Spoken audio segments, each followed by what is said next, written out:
Apakah darah nyamuk bisa membatalkan wudhu? Kalau nyamuk itu kenyang perutnya sebesar bola kasti, ada nyamuk yang obesitas sehingga darahnya banyak, maka kalau darahnya khafif sikit, tapi kalau darahnya banyak, saya ragu Pak Ustadz, membuat saya was-was. Da'ma yaribuka ila ma la yaribuka. Tinggalkan sesuatu yang meragukanmu kepada sesuatu yang tak meragukan. Ada orang tak mau mukul nyamuk. Setiap gigit nyamuk dia embusnya. Kenapa? Dia jaga kebun durian. Datang nyamuk.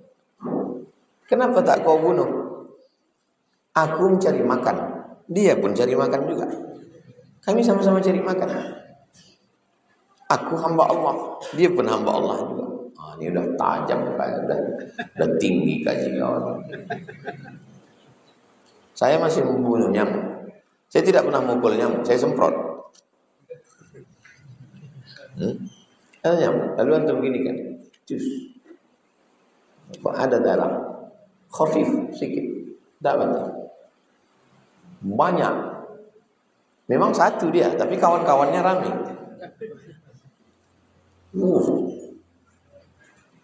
Ragu. Walaupun satu. Da'ma yaribuka ila ma la yaribuka. Hilangkan sesuatu yang meragukan kepada yang tak meragukan. Basuh, wudhu balik. Daripada was-was. Baru tahiyatul masjid. Pas mau sholat, batal tak batal? Batal tak batal? Batal tak batal? Da'ma yaribuka ila ma la yaribuka. Bagaimana hukumnya menggunakan fasilitas masjid? Misalnya masjid ini punya ambulan. Misal, masjid punya ambulan. Ambulan masjid. Datang pengurus, dipakainya ambulan untuk mudik. Karena pakai ambulan lebih cepat sampai. Hidupkannya, lewat semua. Apa hukum memakai ambulan punya masjid? Hukumnya haram. Karena ambulan itu milik Allah. Wakaf itu 3. La yuhabu, tak bisa dihibahkan. Wa la yurasu, tak bisa diwariskan. Wala yuba'u, tak bisa diperjualbelikan. Semua milik masjid ini milik Allah. Karpet nih tak boleh dipakai untuk acara pesta jamaah. Tak boleh. Tenda masjid milik masjid tak boleh dipakai untuk acara nikah. Tapi kalau dibuat penyewaan bisa. Penyewaan karpet masjid, penyewaan ruang masjid An-Nur. Ruang bawah Masjid An-Nur disewakan untuk acara walimah nikah, bisa. Duitnya masuk ke masjid untuk operasional masjid. Maka jangan pakai inventaris masjid. Tak tertahan kita hisapnya itu nanti di akhirat. Apalagi pengurus masjid yang ceramah. Pengurus masjid, ustadz berceramah berapi-api. Pejabat-pejabat, bupati, gubernur, presiden, menteri-menteri, jangan korupsi, hisapnya berat. Rupanya pas di akhirat dekat semua orang tuh. Kata bupati, Bapak kemarin yang nyindir-nyindir saya kok di sini juga? Itulah aku pakai pula aset masjid. Keluar nanti meme pengurus masjid ketika masuk neraka sama pejabat. Keluar wajah. Adakah sah ijab qabul pakai jeda? Orang kita ini fikihnya itu terlalu kaku. Sangat takut sampai saya hadir acara akad nikah di Jakarta. Waktu mau ke Mesir. Jadi kami pelatihan 2 bulan. Bapak nih tukang nikahkan orang, diajaknya saya keliling. itu tidak boleh tak boleh sela napas. Aku nikahkan engkau dengan anakku dengan mahar sebentuk cincin emas tunai. Aku terima nikahnya bapak dengan tunai. 3 kali ulang. Tak boleh sela napas. Saking kan takutnya. Jadi selama-selanya itu tidak terlalu lama menurut urf, maka masih sah.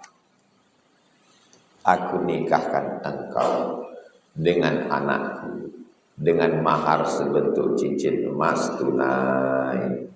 Kebetulan dia entah mu'allaq, entah apa, entah menggeletar dia. Ditengoknya tulisan di bawah. Aku terima nikahnya sah. Ada saksi, ada wali sah. Tapi kalau kata si bapak, aku nikahkan engkau dengan mahar sebentuk cincin emas tunai. Sebentar ya Pak, sedikit lagi game nih selesai kan? Sedikit lagi Pak, sedikit. Itu tidak. Kenapa? Karena diselingi, dicelahi oleh perbuatan di luar akal. Tapi sebagai konten bagus. Jadi kalau ada orang yang menghebohkan ini, nikahnya tidak sah, bagus. Jadi orang ini berpikir lagi, ngaji lagi. Jadi banyak yang punya konten-kontennya cerdas juga dia. Daripada orang konten ulat pinang sama ulat sagu. Itu akhirnya orang baca buku kitab lagi kan? Betul, jangan orang ngaji lagi orang. Bagus. Buatlah konten macam itu banyak-banyak. Follower dia pun naik, subscriber dia pun naik. Dia caci maki orang enggak apa-apa kata dia. Yang penting niatku sampai kata dia. Bagaimana cara mengatasi sifat mudah panik? Rasa takut, tergesa-gesa sering muncul karena lintasan suara-suara atau bisikan dalam pikiran. Tangan ini bisa kita hentikan. Tangan ini bisa kita hentikan. Berhenti. Mata ini bisa dihentikan. Telinga ini bisa dihentikan. Mulut nih bisa dihentikan. Tapi pikiran tak bisa. Maka yang paling jahat di badan kita ini adalah datang kemarin tukang kusuk dari Bukit Tinggi. Ada beberapa jamaah sakit kusuk. Penyumbatan darah di jantung dan penyumbatan darah di otak. Pak Haji, kambing, jeroan, susu, santan, apakah berbahaya? Tidak Pak Ustaz. Makanan itu tak ada yang bahaya? Tidak. Terus apa yang bahaya? Pikir. Itu maka orang gila sehat. Karena tak ada pikirannya. Mana ada orang gila sakit? Sehat. Jadi kita tidak bisa menghentikan pikiran. Kalau nanti aku pensiun, anakku makan apa? Kalau aku mati begini. Kalau nanti aku sakit, kalau begini. Jadi kita hanya bisa mengalihkan pikiran, bukan menghentikan pikiran. Kenapa orang pakai narkoba? Kenapa orang mengisap ganja? Kenapa orang pakai sabu-sabu? Tak ada jalan lain untuk menghilangkan pikiran. Allahumma shalli ala sayyidina Muhammad wa ala ali sayyidina Muhammad. Allahumma shalli ala sayyidina Muhammad wa ala ali sayyidina Muhammad. Allahumma shalli ala sayyidina Muhammad wa ala ali sayyidina Muhammad. Allahumma shalli ala sayyidina Muhammad wa ala ali sayyidina Muhammad. Kalau orang tarekat Naqsabandiyah zikirnya Allah Allah. Allah Allah Allah Allah Allah Allah Allah Allah Allah Allah Allah Allah Allah. Tak berbunyi, tak berbunyi, tak bersuara. 5.000 kali. Itu maka orang itu banyak diam aja, tapi tasbihnya jalan. Pas kita ajak ngobrol, satu tanya, satu cakap. Dari mana Pak Haji? Dari sana. Sudah lama di sini, baru sampai. Saya mau hari tua saya macam itulah. Awalnya saya ikut Naksabandiah itu waktu gara-gara selalu ke Rohul. Selalu ke Rohul, banyak jumpa orang-orang tua, tak bercakap. Aku kalau bisa di hari tua aku macam ini. Karena saya tengok orang makin tua makin banyak ngomong. Macam mesin pompong rusak. Aku mau di hari tua aku nanti tak ada Ustaz. Apa kabar Ustaz? Bisa kau tanya aku banyak kali cakap kau.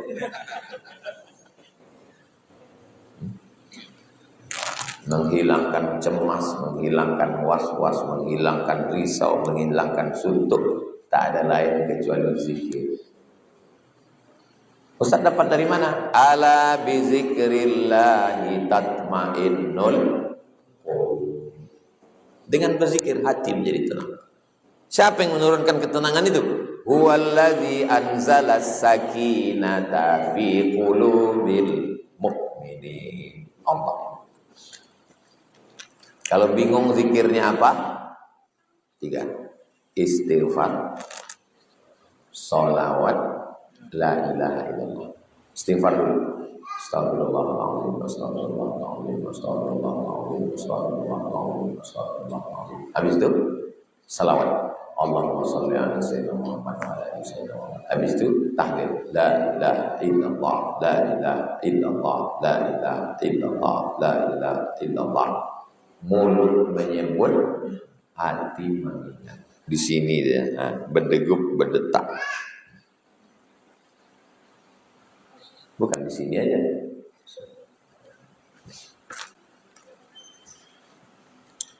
Apa yang harus dilakukan seorang istri ketika tahu suaminya menikah lagi? Semenjak ketahuan suami hanya bisa menyakiti istri, sudah emosi ketika istri bertanya perihal nikah sirinya. Bahkan karena perlakuan suami yang marah-marah dan banyak alasan ketika ditanya, bisa memancing istri melukai diri sendiri. Bini mengambil pisau melukai diri sendiri. Gara-gara laki berbini lagi. Rugi 2 kali. Laki berbini lagi, awak bunuh diri, duit diambilnya, awak mati neraka jahanam menanti. Kan bongak itu. Kan bongak. Buka Google, baca Sirat Ta'liq, tengok Sirat Ta'liq. Dulu kan ingat, inilah makanya banyak perempuan ini waktu akad nikah disuruh pakua lakinya baca Sirat Ta'liq. Dia tak memperhatikan. Baca Sirat Ta'liq ke tempat kuah. Dia asyik berfoto. Gitu loh. Suruh dia dengarkan bunyi Sirat Ta'liq. Buka Sirat Ta'liq. Sirat Ta'liq.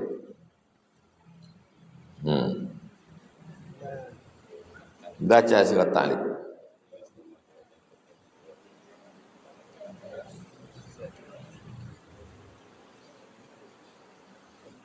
Kita dengarkan mempelai laki-laki membaca Sirat Ta'liq. Kasih mikrofon. Sekarang baca Sirat Ta'liq. Nah, baca. Ini istri. Dengarkan istri yang melukai diri tadi. Sirat Ta'liq. Pada hari ini tanggal sekian saya Al-Fadino Enterprise berjanji dengan sesungguhnya bahwa saya akan menggauli istri saya bernama Binti dengan baik menurut ajaran Islam. Kepada istri saya tersebut saya menyatakan Sirat Ta'liq sebagai berikut. Apabila saya 1. meninggalkan istri saya selama 2 tahun berturut-turut. 2. tidak memberi nafkah wajib kepadanya 3 bulan lamanya. 3. menyakiti badan atau jasmani istri saya. Atau 4. membiarkan tidak mempedulikan istri saya selama 6 bulan atau lebih. Dan karena perbuatan saya tersebut, istri saya tidak ridho dan mengajukan gugatan kepada pengadilan agama, maka apabila gugatan yang diterima oleh pengadilan tersebut, kemudian istri saya membayar 10.000 rupiah sebagai iuran kepada saya yang belum talak satu kepadanya. Dah habis sirat ta'liq. Sekarang ibu sudah dengar suami baca sirat ta'liq tadi? Sudah. Apa yang bisa ibu ambil? Nah, inilah jenis istri yang melukai diri tadi. Tak tahu dia apa yang mau dilakukan. Datang ke pengadilan bahwa suamimu sudah melanggar 3 pasal. 1, tidak memberi nafkah zahir batin. 3, menyakiti. Maka hakim, kau ajukan ke hakim, hakim menjatuhkan talak 1. Pang, jatuhkan hakim. Ambil gono gini selama nikah. Kata hakim, 50% dari sejak kau nikah, ambil. Belum lagi dapat mut'ah, belum lagi dapat anak umur berapa? Umur sekian, nafkah. Mampus dia. Bini barunya itu lari, karena habis untuk nafkah, untuk mut'ah. Kenapa pula menyakiti diri? Kalian yang punya adik, punya kakak, punya makcik perempuan, kalau mengalami macam ini, jangan kalian benamkan dia ke dalam lumpur. Dia sedang susah, tolong dia, kasih tahu dia. Mari ku tolong. Udahlah dia susah, dibenamkan pula lagi. Terbodoh dia. Pergi dia ke dapur, sayatnya tangan. Tak pula mati, rumahnya salah potong. Jelas? Bisa terjadi itu pada kakak kita, adik kita, keponakan kita. Jangan dibiarkan. Jangan dibiarkan saudari perempuan kita dianiaya orang macam ini tentu. Kalau dia orang Pekanbaru, ada saudaranya laki-laki sini, cepat buat, adukan ke pengadilan agama. Buka hari ini, bawa langsung hari ini. Tunggu besok. Bagaimana cara agar kita ridho dengan takdir Allah, walaupun kita tidak sesuai dengan, walaupun tak sesuai dengan keinginan kita.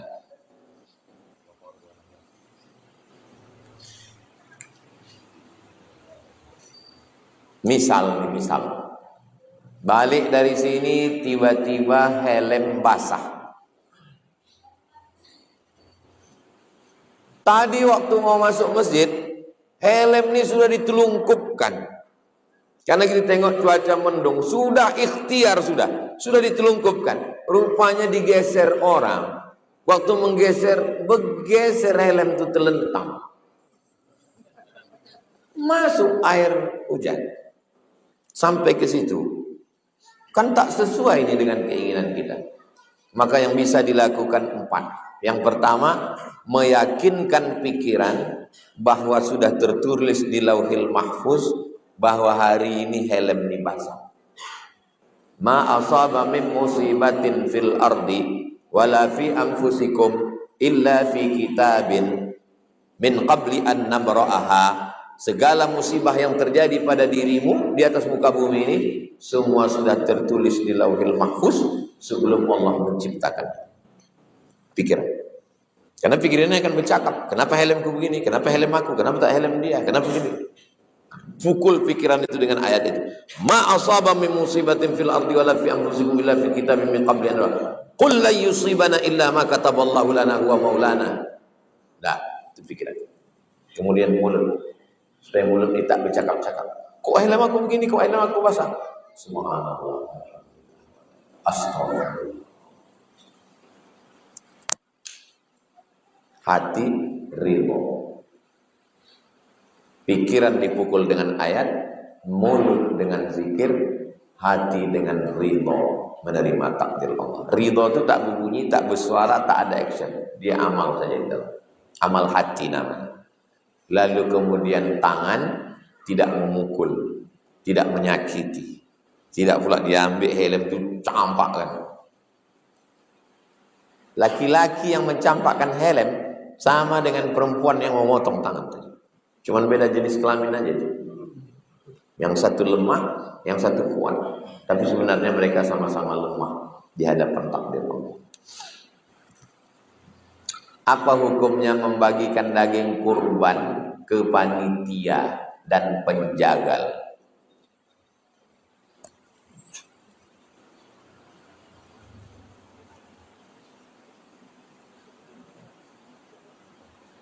Fakulu minha, makanlah daging kurbanmu itu. Bapak ibu yang berkurban, kulu, makanlah. Disuruh kita makan daging kurban. Apanya yang dimakan? Karena Rasulullah SAW akala min kabidi ud'iyati. Yang dimakan adalah hatinya. Diambil hati hewan kurban itu, dipotong, dikasih limau, dikasih garam, cuci dulu, ada darah najis, potong, kasih limau, bakar, makan, barokah. Setelah dimakan, wa at'imul ba'isal faqir, bagi ke fakir miskin. Lalu kemudian hukum menjadikan hewan kurban sebagai upah.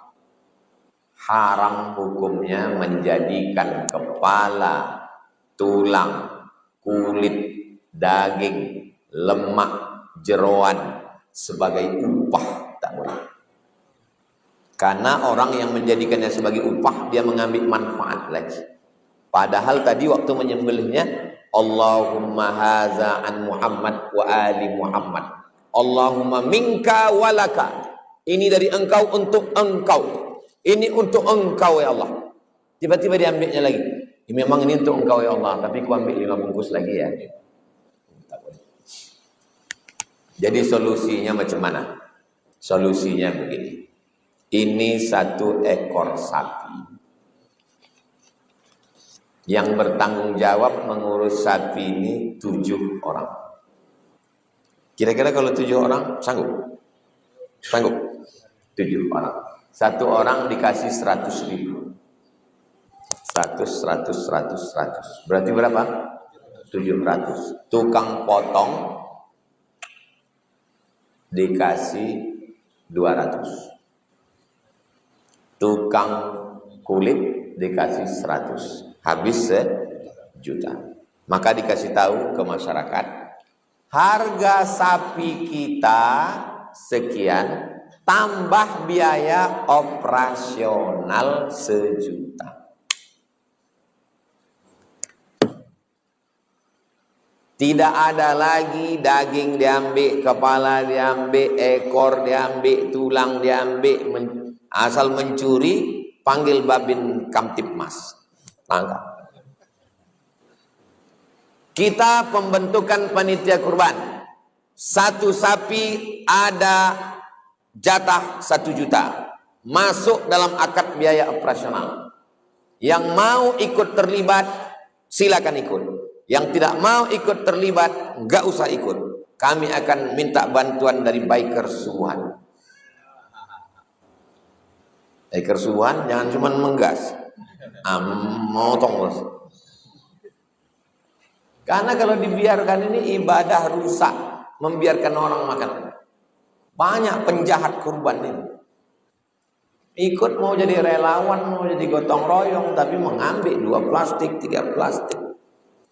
Rusak ibadah. Tolong ketua panitia perbaiki lagi, rapatkan lagi panitia kurban. Jatah hanya 1 plastik, titik. 1 plastik, 1 plastik, 1 plastik, 1 plastik. Tidak boleh daging kurban dijadikan sebagai upah. Tidak boleh dijadikan upah tukang jagal, tukang kulit, tukang cincang, tukang bagi. Kalian cukup digaji pakai duit.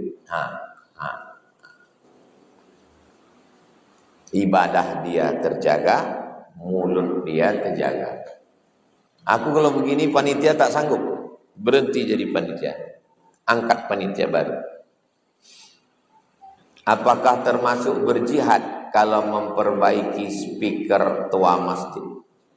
Karena kata Ustadz 80% berjalannya acara itu ada di sound system. Tua masjid di antara 4 subuh nih yang paling bagus masjid Muwahhidul Ummah. Pengurus masjid nih datang kalian studi banding ke Muwahhidul Ummah. Tanya di mana kalian beli speaker. Mana pengurus masjid? Antum habis nih pergi ke Muwahhidul Ummah, tanya di mana kalian beli speaker nih, berapa harganya. Nanti kita iuran masuk kotak untuk perbaiki supaya jelas kaji ini masuk ke telinga. Ini suaranya ini mengambang-ngambang, mengaum. Begitu juga dengan masjid-masjid lain. 80% masjid itu di sound system. Imam pakai sound system, muazzin pakai sound system, pengajian pakai sound system, wirid yasin pakai sound system, guru ngaji pakai sound system, khotib pakai sound system. Pengumuman, datang orang wirid yasin ke rumah, rupanya salah dengar, salah blok. Blok D, katanya blok P. Gara-gara sound system. Rabu bulan depan harus berubah bunyi sound system.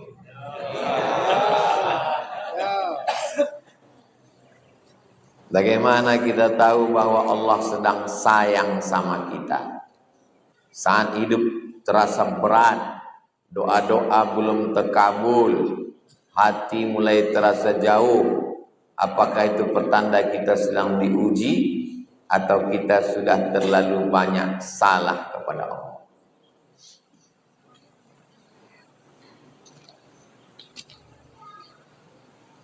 Makanya kalau jalan-jalan itu jangan tanggung, agak jauh sedikit jalan-jalannya. Nanti balik dari sini, pergi kalian ikut sama biker subuhan, pergi ke pencetakan batu bata di Tenayan. Tengok di situ orang rumah kayu, lantainya tanah, dindingnya miring, kayunya lapuk, tak perlu disenggol gitu, bersin kok, jatuh. Dan bukan punya dia, nyewa. Pergilah ke situ. Saya sudah sampai ke situ. Kalau terasa kau bilang Tuhan tak sayang sama kau, datang ke situ. Siapa yang bilang Tuhan tak sayang sama dia, datang ke situ. Habis itu nanti anak biker tanya sama dia, Tuhan masih tak sayang sama kau? Kalau dia bilang, udah Tuhan udah sayang, udah berubah dia, udah sayang sama. Kalau dia bilang tak sayang, antukkanlah kepala yang ke tiang. Pergi ke tepi Sungai Siak. Tepi Sungai Siak yang bawah di pemukiman yang kumuh. Di situ ada rumah kecil, di situ spring bed tempat tidur, di depan tuh kompor masak. Menumpang sementara didirikan musola. Ini tanah musola, gubuk kecil menumpang. Suami kuli panggul suamiku. Makanya kalau jalan-jalan itu agak jauh sedikit. Jangan hanya di Kamboja ini aja. Kamboja ini pun sebetulnya kalau berhenti, banyak orang Kamboja ini tak berhenti. Berhenti di kubur dulu. Itu kan kubur depan. Allah masih sayang, Allah masih bernapas kok, masih hidup. Saya setiap hari begitu saya hidup, alhamdulillahilladzi ahyana ba'da ma amatana wa ilaihi. Aku masih hidup, masih kau izinkan aku beramal soleh hari ini. Setiap hari. Asal bangun saya, alhamdulillah masih hidup aku. Masih bisa aku beramal soleh. Kita ni hidup ni singkat kan. Allahumma ja'alil hayata ziyadatan lana fi kulli khair. Kalau kau takdirkan aku hidup, alhamdulillah. Kalau kau takdirkan aku mati, wa ja'alil mauta rahatan li min kulli syarr. Kalau aku mati, berhenti aku buat dosa. Kok mati aku tadi malam? Alhamdulillah. Tak berdosa aku hari ini. Hidup aku hari ini, alhamdulillah. Berarti aku masih bisa beramal soleh. Kau banyak-banyak pikir. Gila Wak.